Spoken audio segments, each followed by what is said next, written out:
ये कहानी है एक बहादुर हरकुलेस और व्यूकामत जिन की।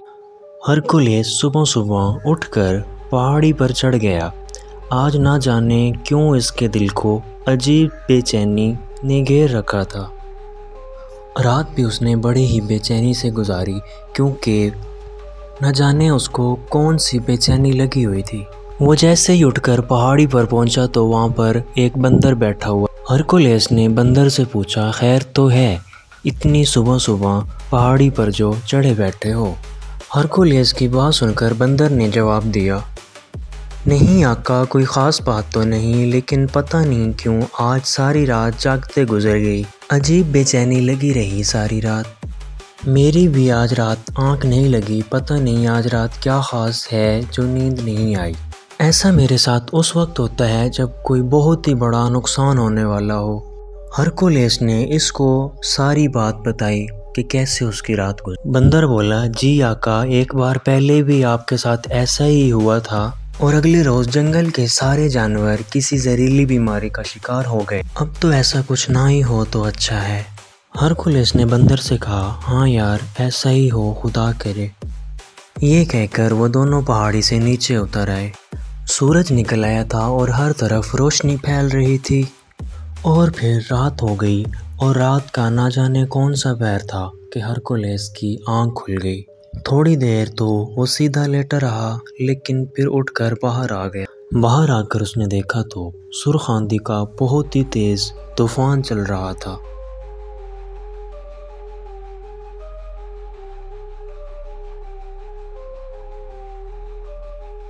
चांद और सितारों की रोशनी आंधी की वजह से मध्यम पड़ रही थी।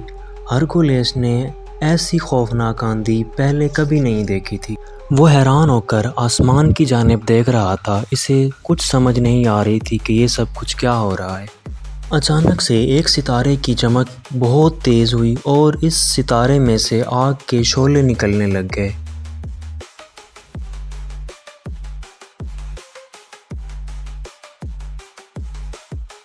शोले ज़मीन तक पहुँचते पहुँचते ख़त्म हो जाते।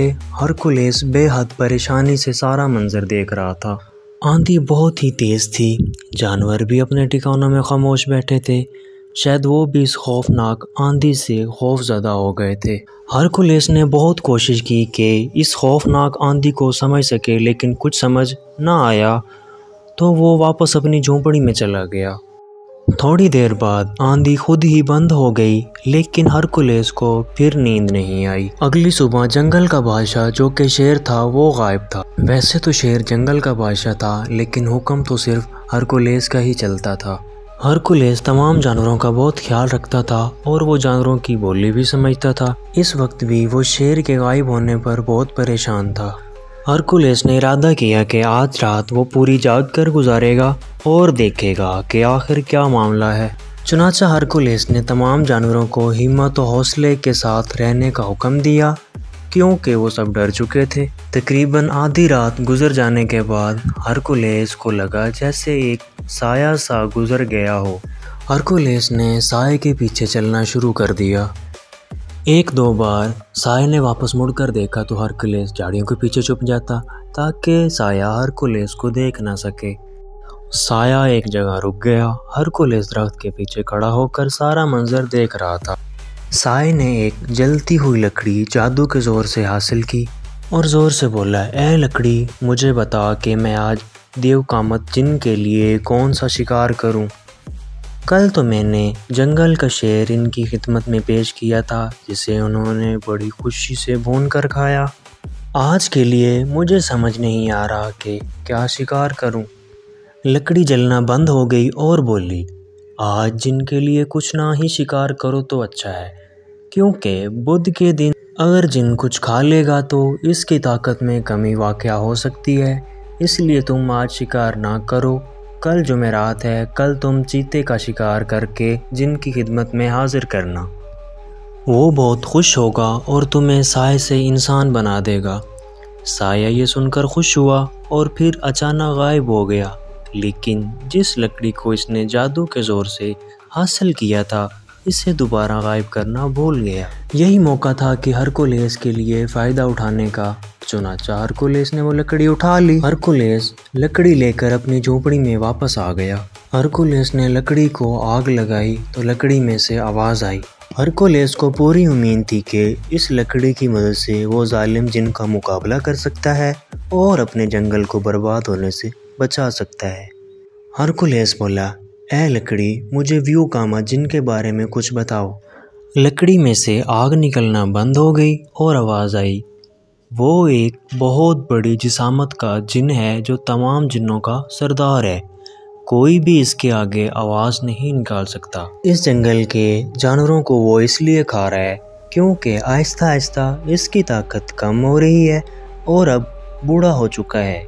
जंगल के जानवर वो इसलिए खाता है ताकि हमेशा ऐसा ही रहे और जल्दी हलाक ना हो। लकड़ी में से आवाज़ आना बंद हो गई। हरकुलिस ने दोबारा सवाल किया, तो क्या कोई ऐसा हल नहीं है कि जिससे मैं अपने जंगल के जानवरों की जान बचा सकूं? लकड़ी ने जवाब दिया, इसका हल मैं नहीं जानती, लेकिन इस सिलसिले में तुम्हारी मदद एक ही इंसान कर सकता है जो यहाँ से मीलों दूर एक कच्चे कोठड़े में रहता है। मलंग बन चुका है जो 115 साल का हो गया है। अब वो सिर्फ चारपाई पर ही लेटा रहता है और तुम्हें वो बता सकता है कि व्यू कामा जिन को कैसे हलाक किया जा सकता है। लकड़ी ने बताया तो हरकुलिस ने उसका शुक्रिया अदा किया और लकड़ी को उठाकर एक संदूक में रख दिया और लकड़ी दोबारा भी इसकी मदद कर सकती है। हरकुलिस सुबह होते ही इस बुजुर्ग की तरफ रवाना हो गया। इसने चीते को खबरदार किया और इसे जंगल से दूर जाने का हुक्म दे दिया। ये सुनने के बाद चीता डर गया और इसी वक्त कहीं रवाना हो गया। तमाम जानवरों को हरकुलिस ने अच्छी तरह से समझाया कि इसके जाने के बाद ध्यान रखना। हरकुलिस जल्द से जल्द वो उस बुजुर्ग के पास पहुंचना चाहता था। पूरा दिन का सफ़र करने के बाद आखिरकार वो बुजुर्ग के पास पहुंच ही गया। बूढ़ा बुजुर्ग एक छिलगा सी चारपाई पर लेटा हुआ था। हरकुलिस ने इसे अपने आने का मकसद बताया। मुझे जल्द से जल्द कोई हल बता दो, मैं रात को घर पहुंचना चाहता हूँ, बुजुर्ग बोला। व्यू कामा जिन बहुत खौफनाक है, तुम इससे कैसे लड़ सकते हो? अपनी जान पर खेलना पड़ेगा। हरकुलिस ने बुजुर्ग की बात सुनी और बोला, मैं अपने जानवरों से बहुत प्यार करता हूँ, इनकी जान बचाने के लिए मैं अपनी जान पर भी खेल सकता हूँ। बुजुर्ग बोला, तो ठीक है, फिर सुनो, आज सुबह जब तुम जंगल पहुँचोगे तो तुम्हें वहाँ एक बंदर का छोटा बच्चा नजर आएगा। उसे उठाकर अपने झोंपड़ी में ले जाना और रात होने का इंतज़ार करना। जिस वक्त साया नज़र आए, बंदर बच्चे को इस साए के पीछे भेज देना। साया बंदर के बच्चे को ही शिकार करेगा। जैसे ही व्यू कामा जिन इस बंदर को खाएगा वो पागल हो जाएगा, लेकिन सिर्फ 3 दिन के लिए।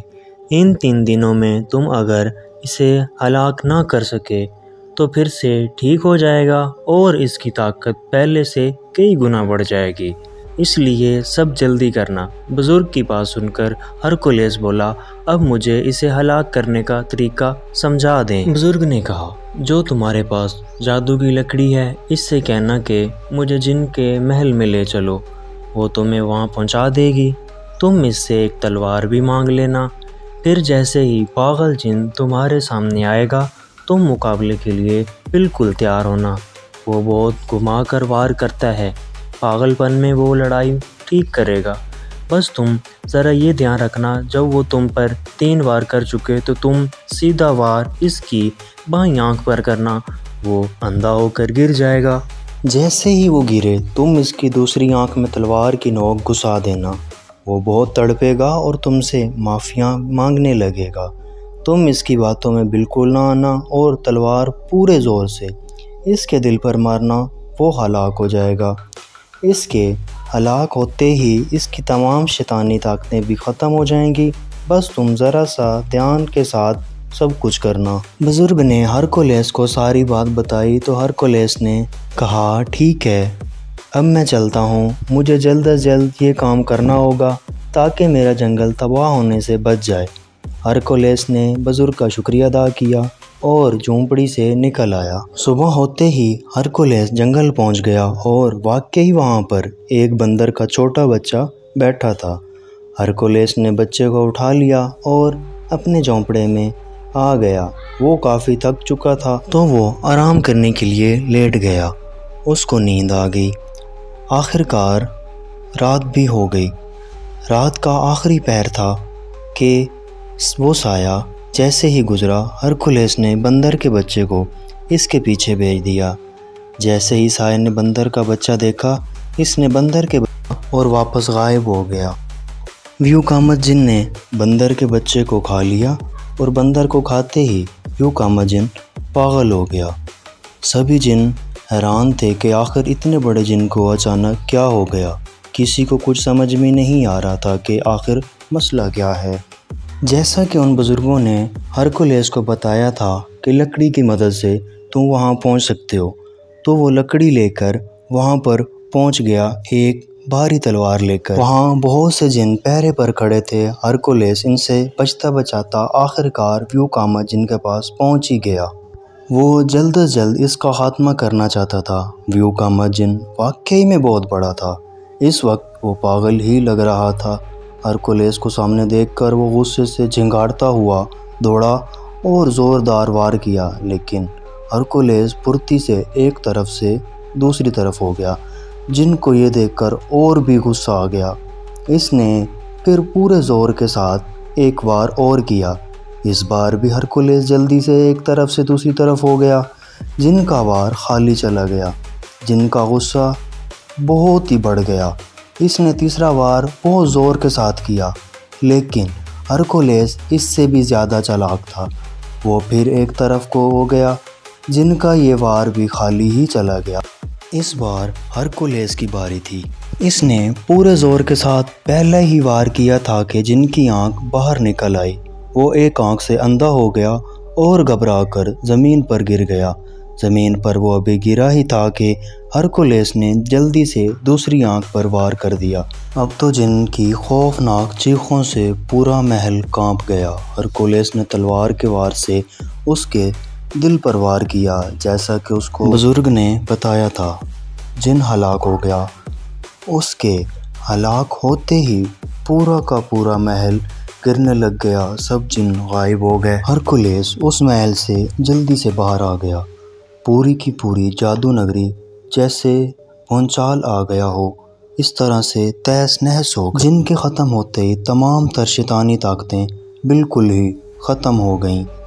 इसने जादू की लकड़ी को पास बुलाया और जादू की तलवार इसे वापस कर दी। लकड़ी खुशी खुशी गायब हो गई। वो असल में एक रहमदिल चुड़ैल थी जिसे किसी ने लकड़ी की शक्ल दे दी थी। हरकुलेस बहुत खुश था क्योंकि अब इसे किसी चीज़ का डर नहीं था। हरकुलेस वापस आ गया और उसने आकर जंगल के तमाम जानवरों को खुशखबरी सुनाई। उसने बताया कि जिन हलाक हो गया है और उसकी सारी ताकतें ख़त्म हो चुकी हैं। अब वो सब जंगल में हरकुलेस के साथ खुशी खुशी रहने लग गए।